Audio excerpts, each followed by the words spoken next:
reverse this equation to such a degree that now we're using diversity quotas and we're harming meritocracy, we're harming competition, we're harming the American way in the name of diversity. So if what they're doing is going to decrease this trend from happening, it's a good idea.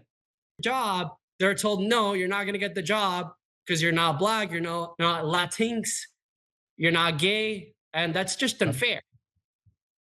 Do you like the Civil Rights Act of 1964? I like most parts of it.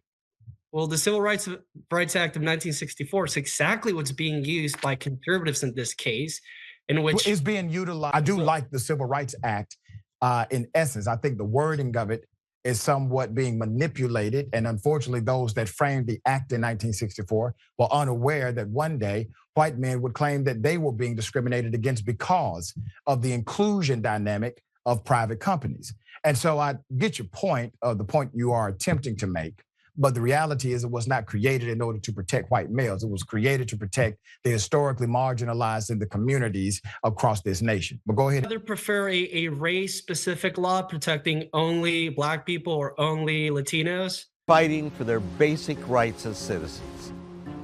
The modern civil rights movement in the mid-20th century finally secured them.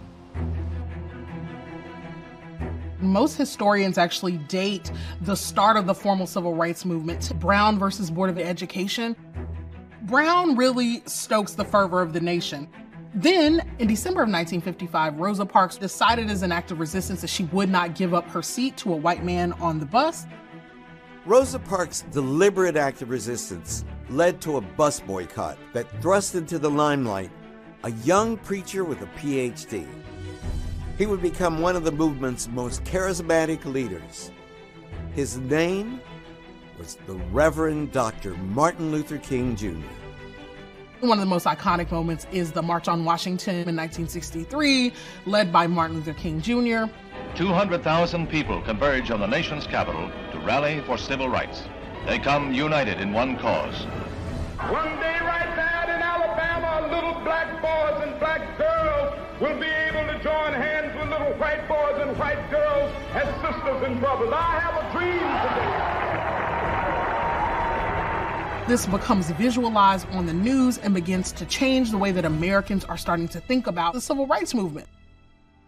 As the civil rights movement attained greater visibility, it was often met with increased brutality and violence. Yet in the midst of so much sacrifice and heartbreak, the work of civil rights activists began to bear fruit. In 1964, President Lyndon Johnson signs the Civil Rights Act of '64, and that's designed to desegregate businesses and government employment. And then in 1965, President Johnson signs the Voting Rights Act of '65. The passage of the Voting Rights Act was a monumental victory for African Americans.